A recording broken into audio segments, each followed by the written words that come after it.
estimada teleaudiencia, bienvenidos a nuestro programa Legalmente Hablando. Los saluda Ricardo Daniel Saciaim Sosa. Hoy contaremos con la presencia de invitados del vecino país del Brasil, con el doctor Bruno Goffman. Buenas noches, estimado doctor, ¿cómo está usted? Muy bien, ¿y tú? Muy bien también, con la doctora Angela Greboggi. Buenas noches, estimada doctora. Buenas noches, gracias. Estaremos hablando de la improbidad administrativa. Doctor Bruno, si nos puede hacer, antes de hablar del tema, una breve reseña de su persona. Por favor, si nos da una introdução. Meu nome é Bruno Goffman, eu sou doutor e mestre em Ciências Jurídicas pela Universidade Estadual do Norte do Paraná, meu estado.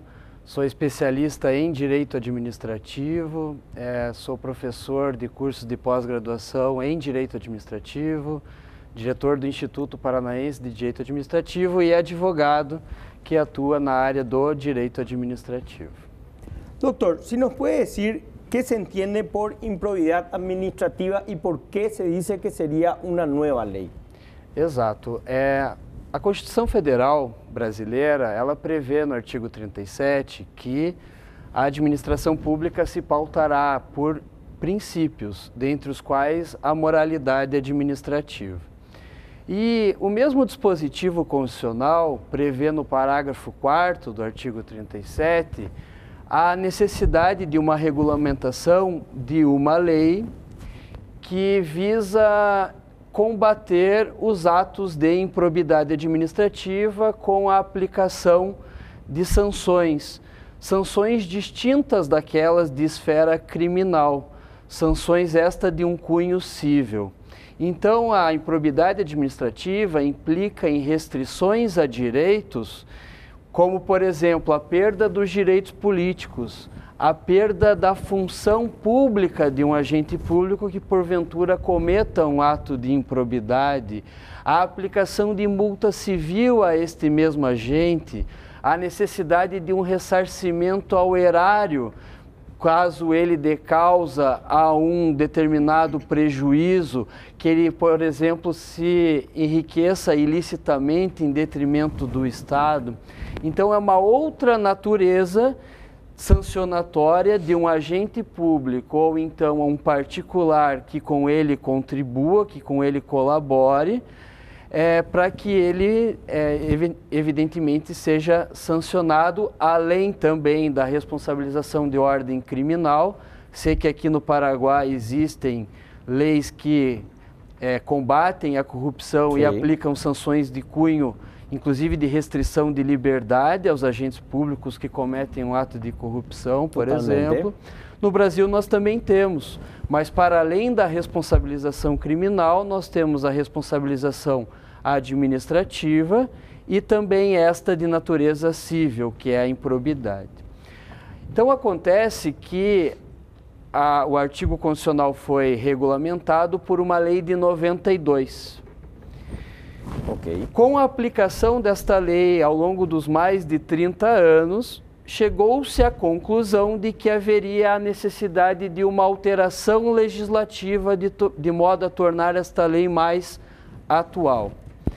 Claro que houve um movimento, especialmente sob a perspectiva da área política, para tentar melhorar o nosso sistema, sob o ponto de vista dos interesses políticos, com o abrandamento de determinadas sanções que antes eram aplicadas, uma espécie de contra-ataque a um movimento que no Brasil nós chamamos de Lava Jato.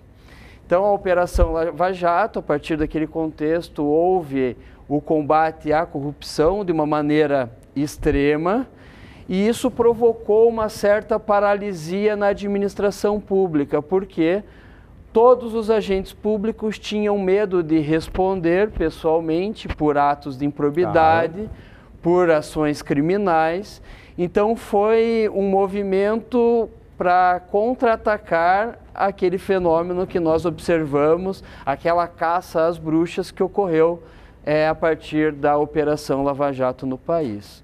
Então, uma maneira de também conter uma eventual insegurança jurídica, trazer mais proteção aos agentes públicos, aos particulares que contratam e se relacionam com a administração pública. O entendimento foi de que esta lei de 92 deveria passar por esta transformação, esta alteração. E o que eu posso te dizer desde já é que foi uma transformação relevante. Houve praticamente a promulgação de uma nova lei. Doctora Ángela, cuando hablamos de improbidad hay que acordarse que es un acto injusto o falto de moral, pero si nos puede dar un concepto, por favor, de improbidad administrativa, ¿qué sería? Resumidamente, nós podemos dizer que o ato de improbidade administrativa é aquele que gera um prejuízo para os cofres públicos decorrente de uma ação ou omissão do agente público que acaba agindo dolosamente com a intenção de praticar um ato de lesão ao Estado, ao patrimônio público.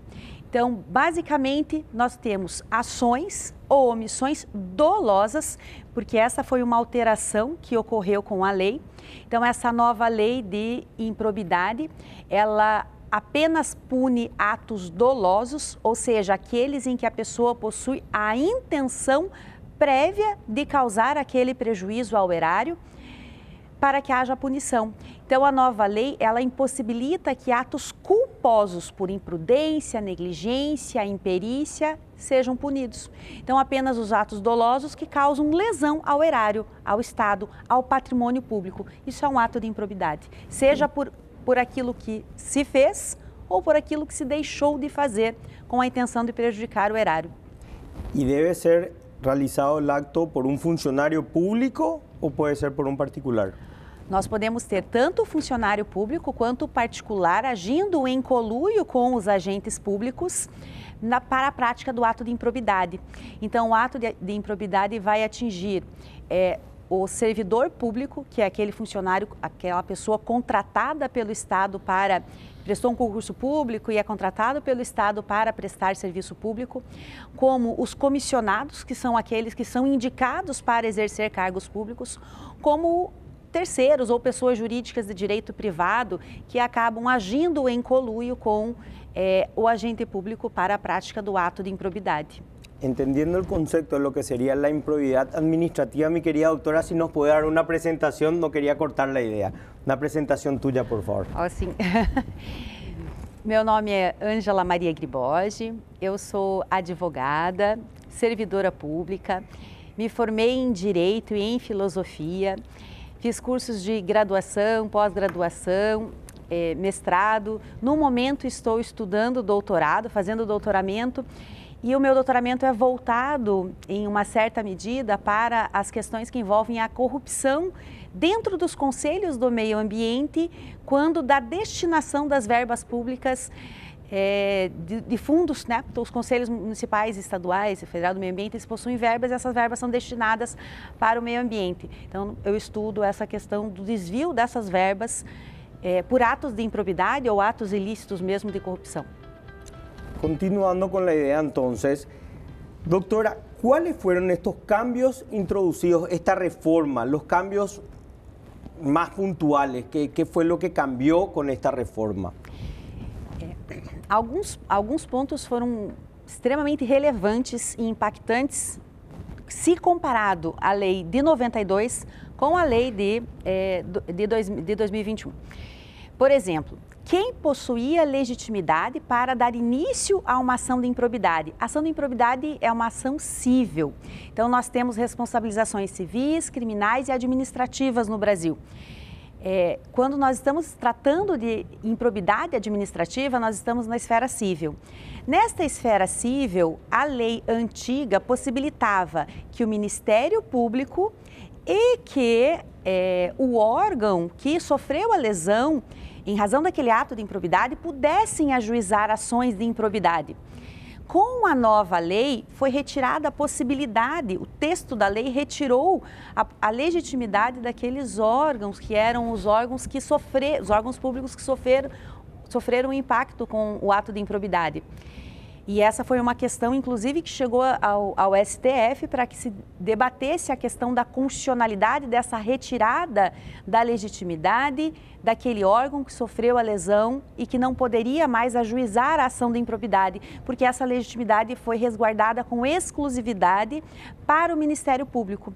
Mas o STF veio e considerou que era inconstitucional essa alteração e retornamos à legitimidade dupla que havia na lei anterior, ou seja, agora tanto o Ministério Público quanto o órgão lesado podem ajuizar a ação de improbidade. Uma outra questão que nós tivemos de diferença nessa lei é a questão referente a quem pode celebrar acordos de não persecução civil. Ou seja, quem pode celebrar um acordo com esse agente público ou com o particular para que ele não seja processado pelo ato de improbidade administrativa e faça um acordo, como uma troca. A nova lei possibilitava que apenas o Ministério Público fizesse essa alteração. Fizesse esse acordo. Mas esta também foi uma questão que chegou à discussão no Poder Judiciário. O STF entendeu que era inconstitucional e que também o órgão lesado possui competência para discutir e celebrar esses acordos de não persecução civil. Uma outra alteração importante se refere à atuação do Tribunal de Contas. Então, o Tribunal de Contas ele vai avaliar quanto o Estado perdeu com aquele ato de improbidade, quanto ele perdeu em dinheiro, qual foi o seu prejuízo. E o Tribunal de Contas, então, vai oferecer um parecer para que se dê um retorno para o Estado daquele valor que foi usurpado do Estado, seja devolvido em uma quantia determinada pelo Tribunal de Contas. Então, isso também é uma alteração da lei, porque nós temos a atuação do Tribunal de Contas oferecendo um parecer discriminando quais são os valores que ele entende devido e que devem ser retornados para o Estado. Excelente. Estimado doctor Bruno, para responder al volver de la pausa, el aspecto político dentro de esta reforma, ¿cuál sería? Ya volvemos luego de la pausa.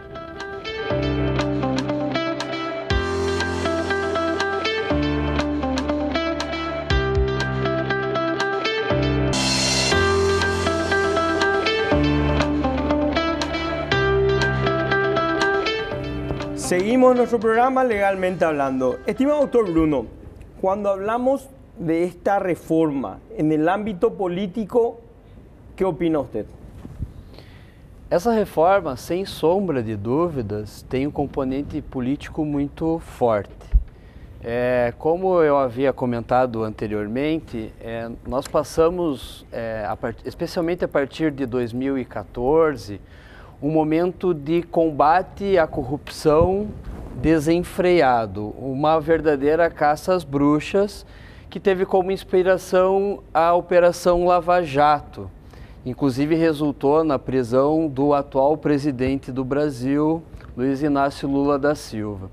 Então, a partir daquele contexto de combate à corrupção, partiu-se da ideia de que todos os agentes públicos eram corruptos, todos os particulares que contratavam com a administração pública eram corruptos, então os agentes públicos começaram a receber inúmeras ações criminais e ações de improbidade, questionando os atos por ele praticados. Como eu disse também, as sanções são gravosas aos políticos, como, por exemplo, a perda de um direito político. Aquele candidato e aquele agente não poderia se candidatar nem assumir um cargo. Então, com o enfraquecimento da Operação Lava Jato, especialmente a partir de 2018, quando o juiz Sérgio Moro deixou o cargo para ocupar o cargo de ministro da Justiça, com o vazamento de informações da Operação Lava Jato, comunicação entre juiz e promotor, tanto é que resultou na anulação da condenação do presidente Lula, houve um movimento dos políticos no sentido de frear esta caça às bruxas aos agentes públicos e aos empresários que se relacionam com a administração pública. Então, nesse contexto, a vontade política foi de que esta ação de improbidade, de que a improbidade administrativa merecia sofrer uma reforma. Então, por exemplo, você só vai punir o agente público e o particular quando ele pratica um ato doloso. Ele tem a vontade de praticar aquele ato, uma vontade livre e consciente, e mais, a consciência da ilicitude. Então, deixou-se de punir aquele agente público inapto, por exemplo, que comete uma ilegalidade, mas sem a intenção de praticá-la. Então, Doctor, ahí te quiero interrumpir un ratito para explicarle, pues mucha de la audiencia no son abogados, explicar entre la intención del dolo, la intención de, y lo que es por una negligencia grave. Si nos puedes dar un pequeño concepto para poder diferenciar para nuestra audiencia.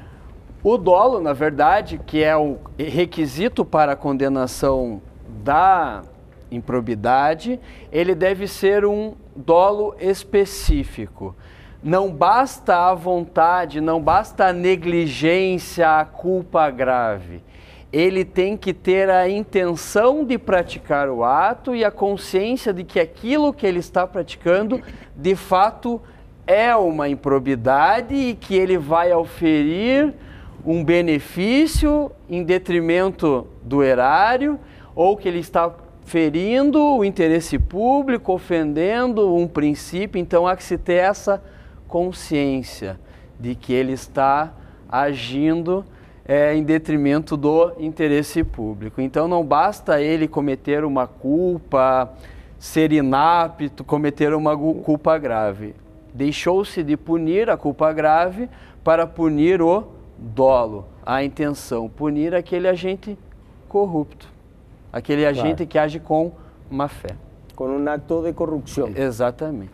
Doctora Ángela, quando hablamos de improbidade administrativa, existen tres tipos. Si nos podrías explicar, por favor, cada uno de ellos. Sim. A nova lei de improbidade, ela dividiu os atos de improbidade de três formas. Então, nós temos atos de improbidade que acabam gerando enriquecimento ilícito. Então, aquele ato de um agente público, por exemplo, que celebrou um contrato com o Estado para a realização de uma determinada obra e que ele se enriqueceu indevidamente a partir da celebração daquele contrato, é um ato de improbidade. Então, atos de improbidade por enriquecimento ilícito. Atos de improbidade que geram prejuízo ao erário. Então, o Estado perde dinheiro em razão daquela ação ou omissão daquele agente público. E nós temos os atos de improbidade que eles desrespeitam os princípios da administração pública. Princípios de moralidade, impessoalidade, eficiência. Então, nós temos um rol de princípios que estão atrelados a questões éticas e morais no exercício da atividade pública que precisam ser respeitadas. A partir do momento em que o indivíduo, ele desrespeita esse conjunto de princípios, ele pratica atos de improbidade. Então, os atos de improbidade, eles advêm de três vertentes. Aqueles que causam prejuízo ao erário, aqueles que desrespeitam os princípios da administração pública e aqueles que causam enriquecimento ilícito para o indivíduo que praticou a ação ou a omissão dolosa de improbidade administrativa. ¿Los tres tipos tienen las mismas sanciones o tienen diferentes sanciones y cuáles serían esas sanciones? Esses três tipos possuem sanções diferentes. Por exemplo, quando nós estamos tratando de atos que acabam envolvendo enriquecimento ilícito ou prejuízo ao erário, nós podemos verificar punições para o agente público que praticou estas condutas. Por exemplo, a perda do cargo. A perda do cargo público. Uma outra punição, a perda dos seus direitos políticos. E a perda dos direitos políticos traz uma consequência muito grande, muito importante e relevante para aquele agente. Por quê? Porque ele não poderá mais exercer os seus direitos de sufrágio. Ele não poderá votar e nem votar, nem ser votado, não poderá se candidatar. ele não poderá mais contratar com o Estado. Então, eu falei perda, né? Desculpa, é a suspensão desses direitos políticos por um determinado período de tempo, que pode variar ali de 13, de 12 a 14 anos, a depender do tipo de conduta que ele praticou. Ele também pode receber uma pena de multa, que nós chamamos de multa civil. Ele receberá a punição de uma obrigação de fazer referente à devolução daquele valor que ele trouxe de prejuízo para o Estado. Então, nós temos aqui diferentes punições que são aplicadas conforme o tipo que ele praticou. E ainda há uma observação com relação à questão dessa punição, que é um debate que está se travando a nível doutrinário e jurisprudencial, porque existe um princípio que se chama princípio da congruência. E esse princípio determina o quê? Que aquela pessoa que supostamente praticou um ato de improbidade, ela vai responder por uma ação de improbidade que possui em sua petição inicial, naquele requerimento inicial que é feito ao Poder Judiciário para a punição. Então, eu tenho a descrição do fato e do tipo que ele praticou. Dentre esses 3 tipos, não é mesmo? Infração a princípios da administração pública, enriquecimento ilícito, prejuízo ao erário. Então, nós temos ali o artigo da lei que determina o ato e traz a punição, a sanção. Então, o princípio da congruência vem e diz, olha, no processo judicial, a pessoa só pode ser punida por aquela conduta que está descrita na petição inicial. Mas pode acontecer que, lá na fase de instrução processual, se verifique que a tipificação seria outra. E a nova lei de improbidade, ela proíbe que aquela pessoa seja punida por uma conduta diversa daquela que está descrita naquela petição inicial do processo judicial. Então, aqui, quando nós verificamos essa questão dos tipos e das punições, nós temos que ter muita atenção com relação à questão desse princípio da congruência, pela impossibilidade de que, em um momento posterior, na fase de uma instrução processual, verifique-se que a conduta praticada foi diversa daquela que está descrita naquela petição inicial que foi elaborada pelo Ministério Público ou pelo agente público lesado, que também possui legitimidade para ação de improbidade. Doutor Bruno, ¿qué opina el Ministerio Público con esta reforma? O Ministério Público, ele é totalmente contrário à reforma. E parcela da sociedade também.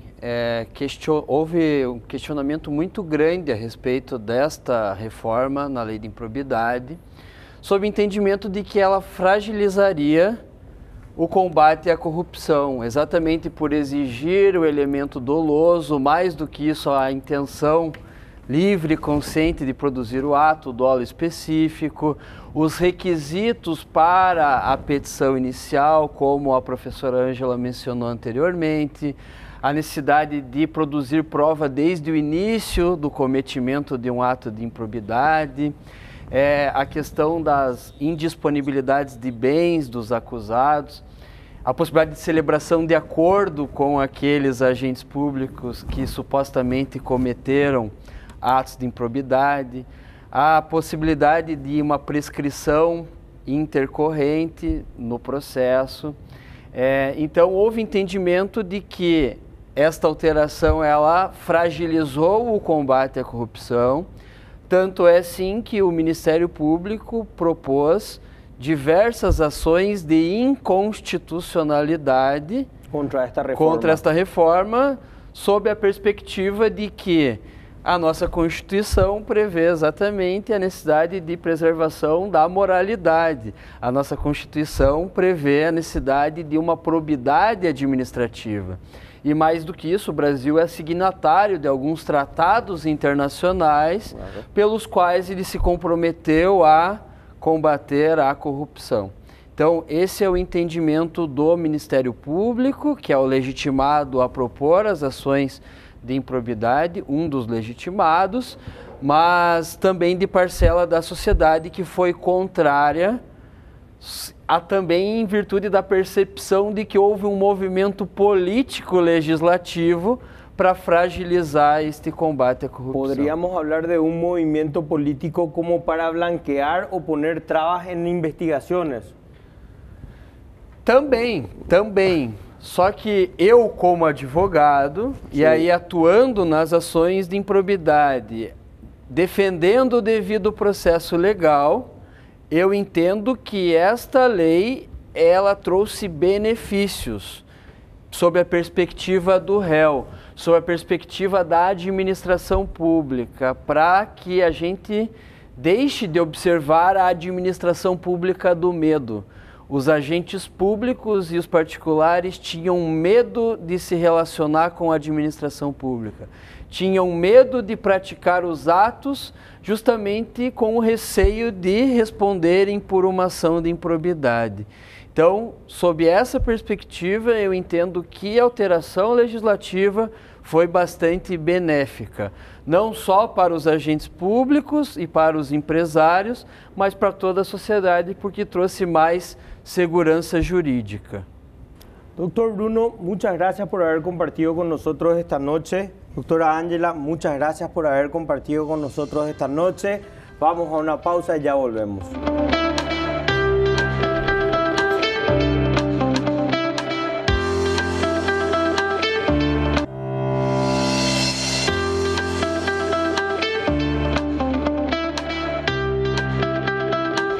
Seguimos nuestro programa Legalmente Hablando, seguimos con nuestras visitas del Brasil, contamos con la presencia de la doctora Gabriela Cristín Busi. ¿Cómo está, mi estimada doctora?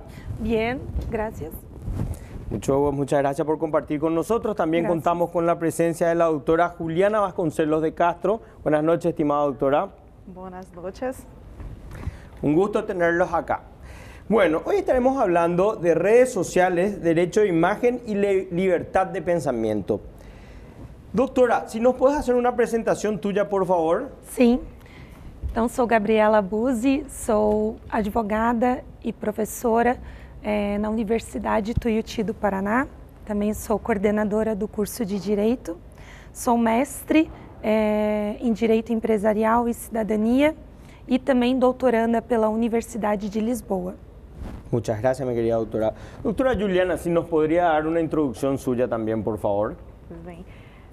Sou Juliana Vasconcelos, sou advogada de Direito Digital, tenho especialização e mestrado em Direito Constitucional pela Universidade de Lisboa e atualmente estudo doutoramento em Direito Romano Privado, também pela Universidade de Lisboa, e sou professora de Direito Internacional, Direito Constitucional e Direito de Startups também.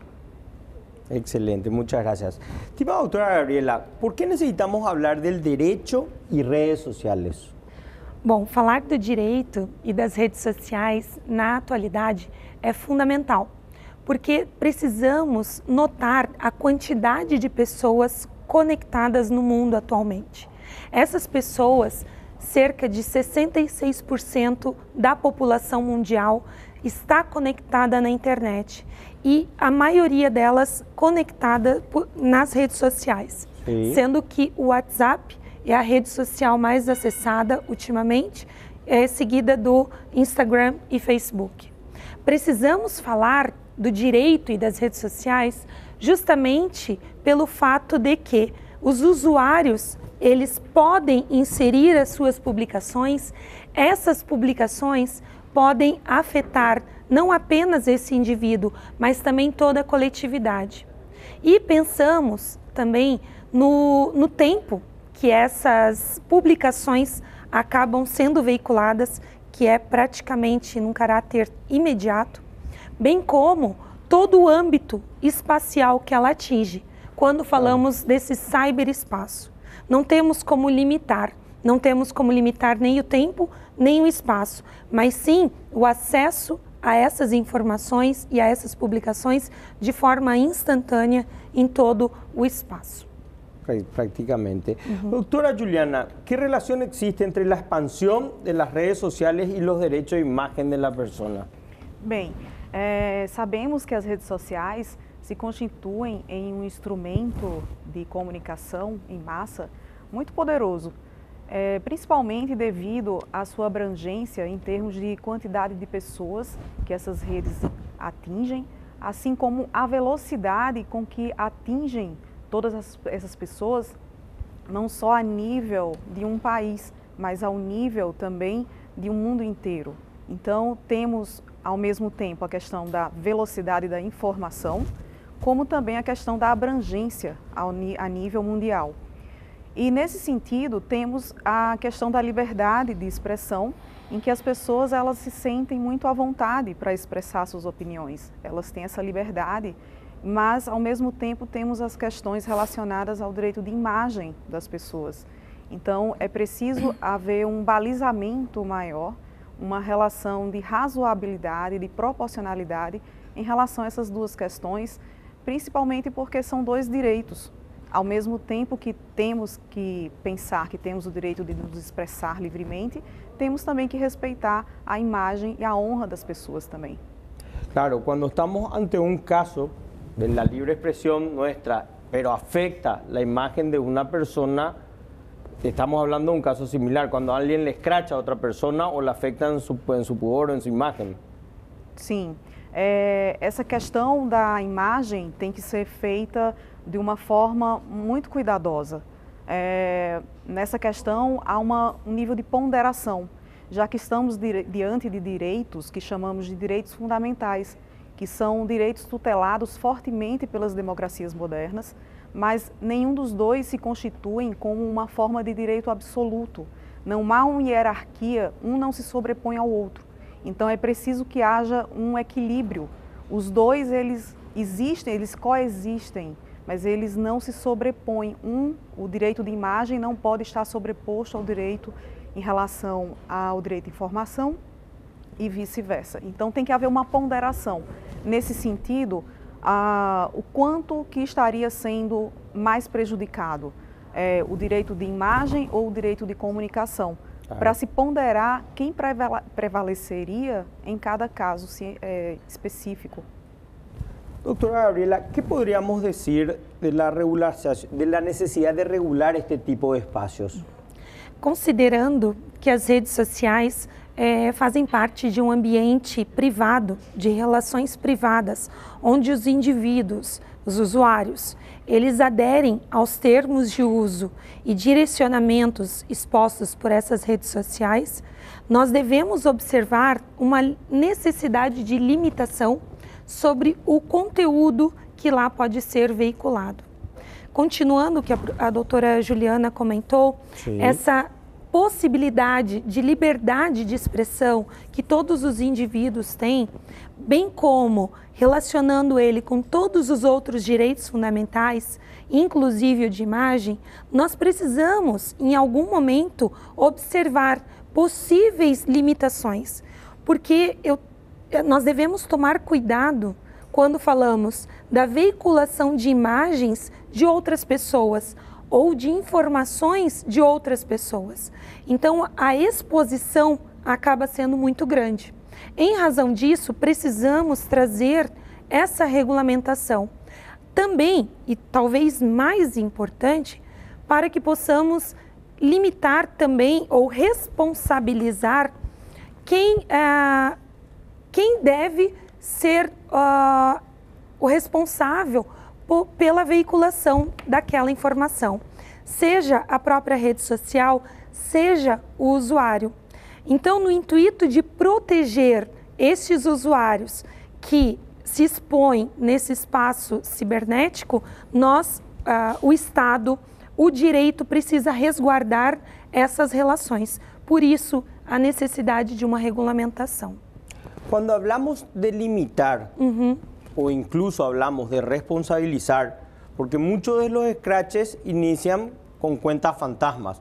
Sin embargo, eso corre por todas las redes, el scratch está hecho, sí, la responsabilidad no existe porque es difícil llegar, o hay gente que se dedica a que no se llegue al origen de una publicación.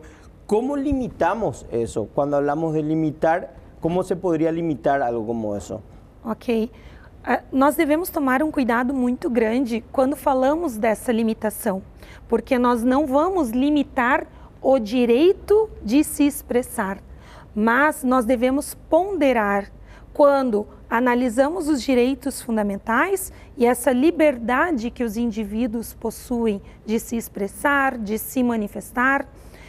Porém, nós devemos respeitar os direitos do outro, bem como proteger essa sua própria imagem, a sua própria manifestação. Então, esta limitação seria no sentido de ponderar uma possível invasão do direito do outro, quando isto poderia violar esses direitos do outro, principalmente quando falamos dos direitos da personalidade. Os direitos à imagem, os direitos à honra, os direitos ao nome, essa liberdade de expressão também. São alguns exemplos que nós devemos tomar como base para cuidar, zelar um pouco mais essas publicações que ocorrem no ambiente cibernético. Ok.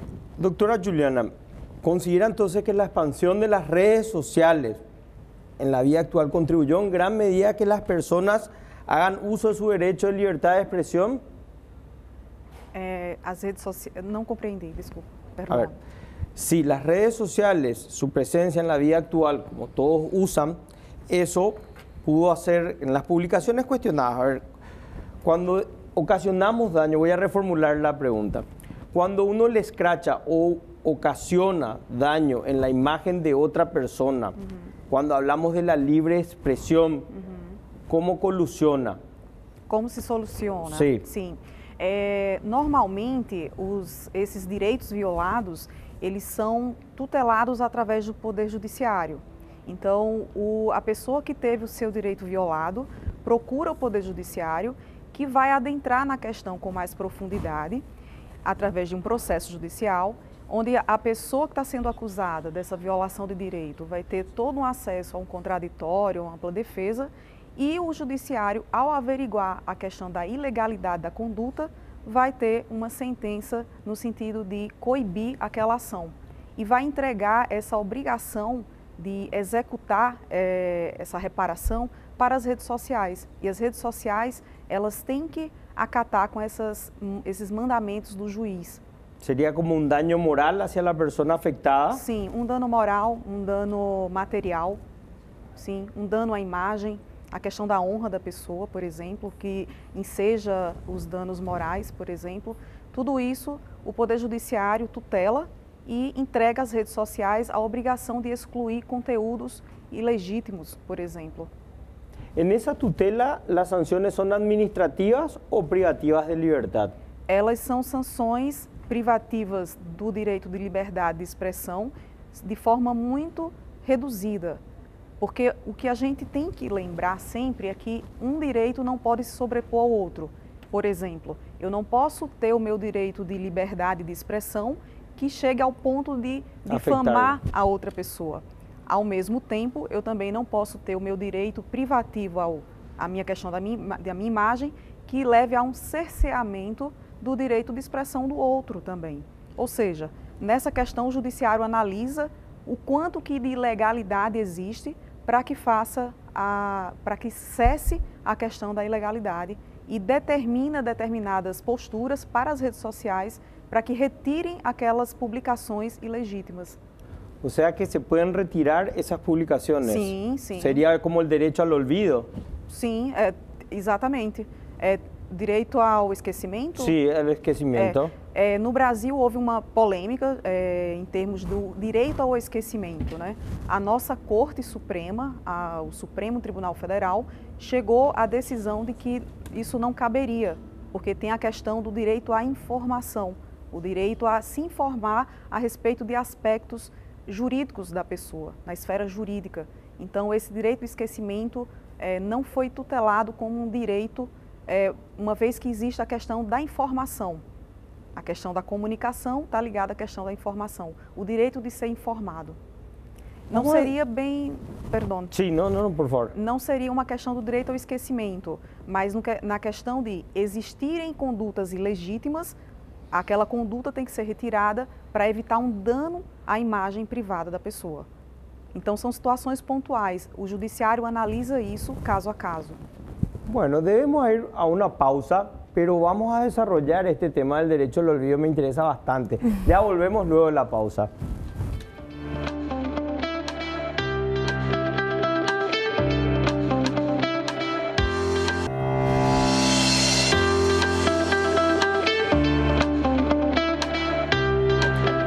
Seguimos nuestro programa Legalmente Hablando. Estamos hablando sobre el derecho al olvido o el derecho al esquecimiento. Doctora Gabriela, nos estaba comentando la doctora Juliana que hubo un fallo recientemente en el Brasil.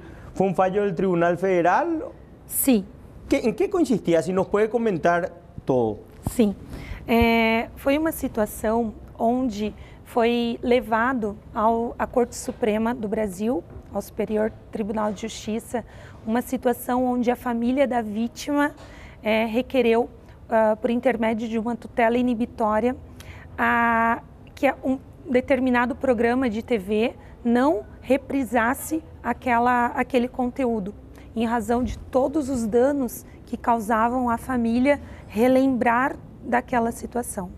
Diante disso, seria reviver. Reviver. Revictimizar, por assim dizer. Exatamente, exatamente. E para evitar justamente essa revitimização da família, propriamente dito, foi realizado esse pedido acerca da proibição de veiculação novamente de um programa que já tinha sido realizado há alguns anos. Ocorre que a nossa Corte Suprema definiu, portanto, que prevalecendo muito mais o direito à coletividade do que o direito dos próprios indivíduos que diretamente tinham relação com aquele caso, ele preferiu garantir o direito à informação da população do que propriamente o direito ao esquecimento dessa família. Por quê? Neste caso, nós teríamos um confronto entre direitos coletivos, que aí nós estaríamos falando dos direitos à informação, e os direitos individuais, que seria propriamente o direito ao esquecimento, onde foi requerido, foi a base para a discussão. Então, não foi autorizada a não veiculação desse programa de TV, privilegiando muito mais o direito à informação do que o direito ao esquecimento. Porém, aqui vale lembrar que durante muitos anos, nós, Judiciário Brasileiro, vem discutindo exatamente isso, o direito ao esquecimento, justamente porque estamos diante de um confronto de interesses e de direitos propriamente ditos. Os direitos individuais, onde pessoas definidas, determinadas, pedem para que determinada informação seja esquecida, porém, estamos diante das redes sociais, estamos diante de um mundo tecnológico, o que acaba impedindo, de certa forma, a efetivação disso.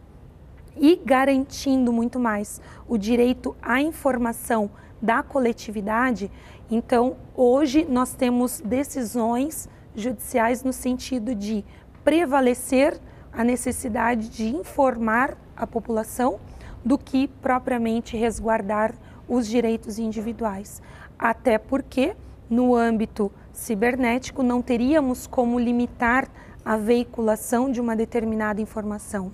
Por mais que o Poder Judiciário defina que determine a retirada de um determinado conteúdo das redes sociais ou do espaço cibernético, da internet, devemos lembrar que essa informação talvez já foi salva por parte de usuários, já foi realizado um print de uma determinada imagem e essa decisão judicial não afetaria esses elementos, o salvamento dessas imagens, a realização desses prints. Então, o que impossibilitaria o próprio alcance da efetivação desse direito. Claro, seria uma sentença de cumprimento impossível. Praticamente, porque nós estaríamos vinculando a internet e aquele órgão que veiculou a informação, que veiculou aquele conteúdo que foi determinada a retirada, ele até pode retirar, ele vai cumprir a determinação judicial, mas não tem como averiguar por exemplo, o celular do Dr. Ricardo, o aparelho telefônico da doutora Juliana, e lá podem ter esses conteúdos que foram salvos, foram registrados. Claro. E não teríamos como adentrar nisso. Claro, estamos hablando de sentencias de cumplimiento imposible porque alguien ya pudo haber guardado la información, sí, la foto o lo que sea. Como lo explicó muy bien la doctora Juliana, tu derecho termina donde inicia el mío. En este caso particular prevaleció entonces en el fallo de la Corte el derecho a la información. Pero la víctima, el afectado, ¿cómo queda? Porque se le revictimiza en el caso, por lo que entendí, era una revictimización constante. ¿Cómo queda la víctima? O sea, queda, en lo general, prevalece sobre lo particular. ¿Sería así, doctora? Para terminar de hablar de este fallo. Sim. No caso específico, houve Sim. realmente uma questão de ponderação. É um caso típico de ponderação de direitos fundamentais. De um lado temos o direito à informação, a sociedade ela tem o direito a essa informação, mas ao mesmo tempo tem a questão da dor da vítima. O que se ponderou na época na Corte Suprema foi a questão do sofrimento da família, a dor ao rever aqueles acontecimentos. Foram acontecimentos relacionados a questões de crime e nisso, sempre que a informação era veiculada, existia uma dor que era revivida, ressentida.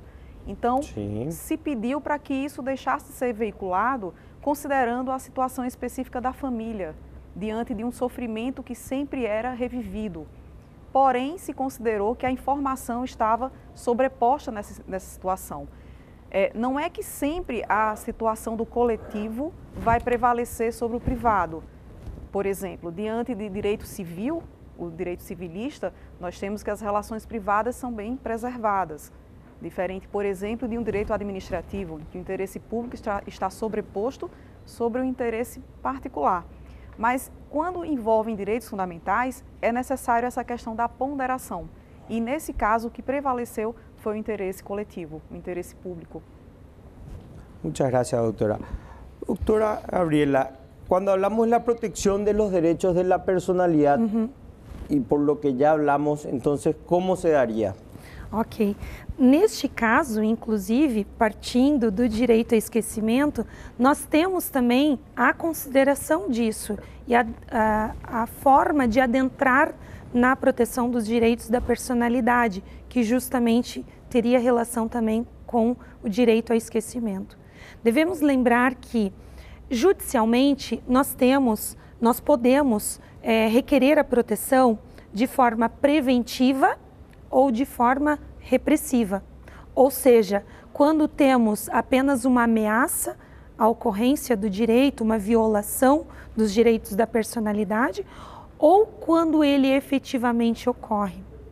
Porém, nós devemos lembrar que com a tecnologia, talvez nós tenhamos que oportunizar novas maneiras de resguardar esses direitos, que não apenas no âmbito judicial, mas que também de uma maneira preventiva, tá? Ou objetivando pelo menos resguardar a menor ocorrência de danos, deveríamos verificar novas possibilidades para a proteção dos direitos da personalidade fora do Poder Judiciário.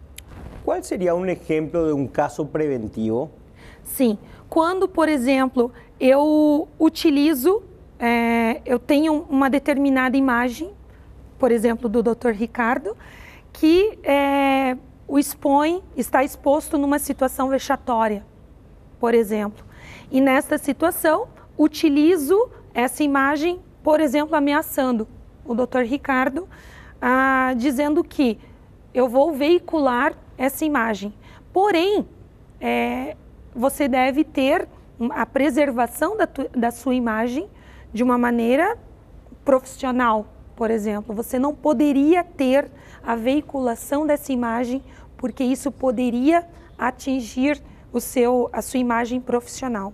Desta forma, você poderia ingressar com uma ação judicial a fim de prevenir a ocorrência dos danos, ou seja, a determinação judicial seria no sentido de me impedir de publicar essa imagem porque isso poderia causar danos a você. Claro, se habla mucho en el país de muchos casos de sextorsión. Me imagino que es la misma cosa en Brasil. Sim, exatamente. O sea, sería para ese tipo de casos. Sim, poderíamos ¿Y la medida ter. cautelar que uno requiere, cuál sería? ¿Bajo un amparo? ¿Cuál sería el vehículo jurídico para solicitar eso? Nós podemos, aí no âmbito civil, né, ingressar com uma ação com pedido de tutela inibitória para que a parte contrária fosse impedida, fosse inibida de veicular aquela imagem, sob pena de reparação de danos ou sob pena de pagamento de multa, caso a decisão judicial não fosse cumprida. Muchas gracias, doctora. Ok. Doctora Gabriela, muchas gracias por haber compartido con nosotros. Sí. Doctora Juliana, muchas gracias por haber compartido con nosotros. Estimada teleaudiencia, nos vemos el próximo domingo a las 21 horas.